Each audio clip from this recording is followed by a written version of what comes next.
caught up. Don't know what it is. See, it got me twisted. All right, I'm back. After last week's shenanigans, man, Black was tripping. Tripping. Fabricating stories just for the sake of fabrication. Like it's Joanne Fabrics or something. We'll see what happens in this episode. Let's see if Terrence and Ronnie are still mad at him. Let's see what the ramifications, the repercussions are. So this is Set It Off ATL, episode 6. I am Auntea Kerel from Minority Report Podcast. Have you checked it out yet?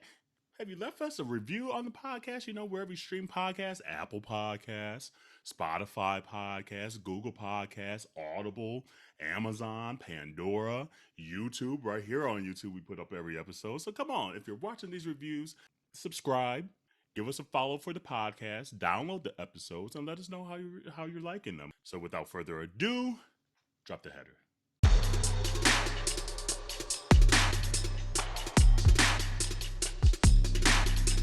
Oh Lord, the opening screen already says take a shot or whatever you indulge in every time you hear Black say I'm sorry. Lord Jesus. Oh, she came out here with the feathers. Boots with the fur. Ooh, I want me a crop top, Terrence. Send me one. I'm for real. I'd rock it. I love me a crop top. Love me a crop top. Oh, that's down the street from me, this place. Yes, literally East Atlanta, East Atlanta. Hey. You got the pocketbook and everything. Go ahead, girl. Nah, man. I got me a few crop tops, belly out and all. Come on now. Ooh, look at them trees budding. Just remind me of spring. I got allergies like crazy. Oh, here's Black, y'all.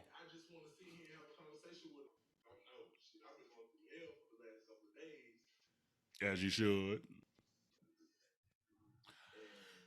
I'm still just so confused about this production piece of it. Like, I, I'm confused. I'm thoroughly still confused about it because, again, if production thought this was boring, you either extend the amount of time you're going to shoot the season. I know there's timelines. I get all that. Or you find a cast that is just naturally more messy. If you thought it was boring, and so putting bugs in people's ears, trying to fabricate stuff that it was game night. What did you think was gonna spice up? Spice up your life like the Spice Girls? No, power to the rise, spice up your life. Like, no, that's not how it works. Like, this is weird to me. I don't get it. Say the production member names. Say their names. That part. Same thing. Huh? A buddy cop movie. Dumb and Dumber.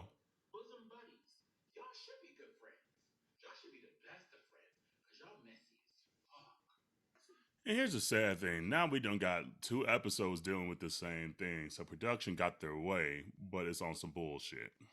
Here's what I hope Black gets out of this. Because say this show really blows up and there's more eyes on you, more attention, and the more pressure to feel that you need to entertain. I hope this situation teaches him that you need to still stand steadfast in what you believe in, especially when the first half of the season was dealing with the messiness of him and Norse around similar grounds. I hope the lesson has been learned that you don't need to. Your life is interesting enough. And if they think it's boring, then they need to either get you off the show, find more cast members that's more interesting, put them in situations that will naturally heighten the situation.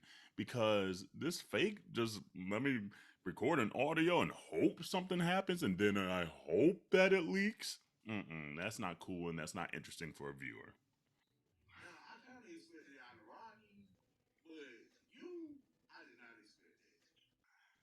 So you was hoping that the audio would leak to get reaction out of a certain different person. They reacted a little bit, but it was someone else that reacted more, and you didn't foresee that.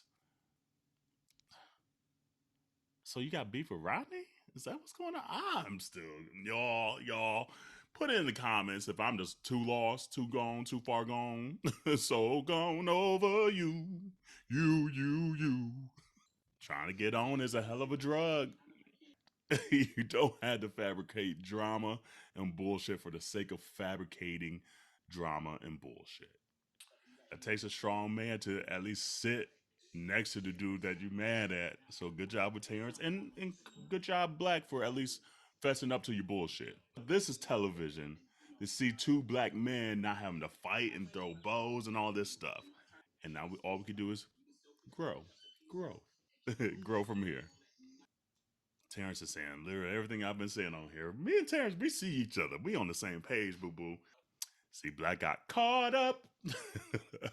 Started the video saying I'm caught up with the videos, the web series. But Black really the one that got caught up. Come on, Ursha, baby. You gotta talk to Rodney like you talked to Terrence. So, okay, first commercial break. And I feel like I already said what I need to say. I talked a lot during this first little 23 minutes. Good Black props for coming and just saying, hey, let's talk it out and apologizing and things like that. I commend Terrence for at least hearing Black's side and not getting too turned up because it could have went left real easily and quick. So here we go. Let's see what this second part of this episode talking about. Oh, they just all in East Atlanta. This is where I live. Oh, you from East Atlanta? Okay. Oh, and you see in the background all that tarp. There's apartments and townhomes there now. Wait, so who work at Toolbox? I'm gonna have to stop at Hold on. I done been in Toolbox. I'm gonna have to stop back in there. I didn't realize that's where. Okay, this is crazy. Small world. That's literally just down the street from where I live. Come on, Jasmine. Hey, that's my song. I love me some Jasmine Sullivan. Get you a couple of, thing of things. I didn't even know they had a little back curtain room. Why not? Girl, you gotta buy some things. Who you doing? Invited Black in your home again? Let me turn this down because they turned. You know how you know he's turned? Not even just the eyes, it's the key change. It's the you know when we all get lit, we go in that upper echelon, that octave, we get in that Mariah Carey zone. The way you kiss me when you're playing the kissing game. Ronnie low key nasty, I could tell.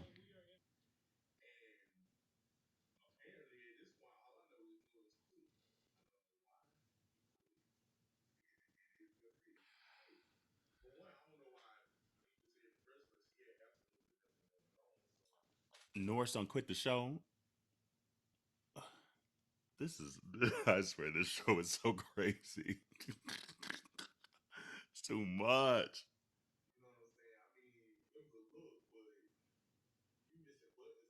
Oh, leave his buttons alone.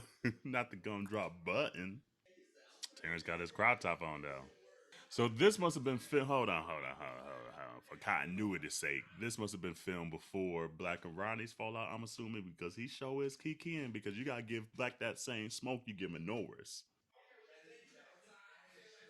When the shoe can never be shade. Enrique be coming with the the bars. So Ronnie get a little drink and he get a little loose. Get a little shady. The library is open when Ronnie's been drinking. Okay, here we go. That's what to say. Ronnie got to give him that smoke. Yeah, that's a missed opportunity, Black. No. Black, Black. You can't start getting defensive now, boo, for some shit you did. Yes, you might apologize maybe over text and things like that, but you should have said it to his face like you did everybody else.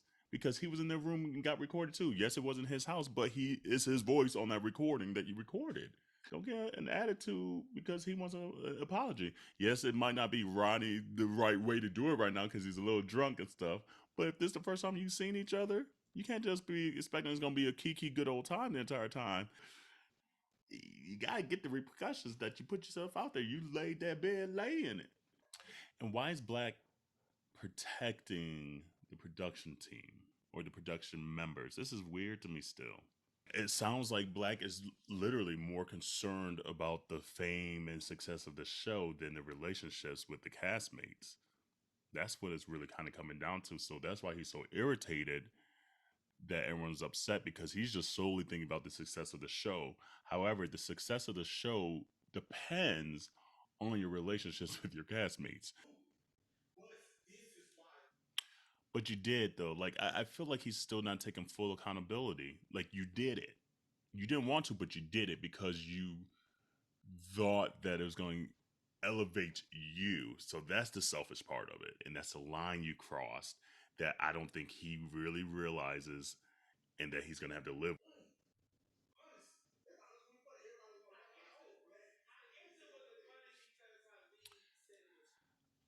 I don't know if that's fully true, because you said they did it to spice it up. Now you're saying they're doing it to be funny. What's the truth, Playboy? What's the truth? What's the truth?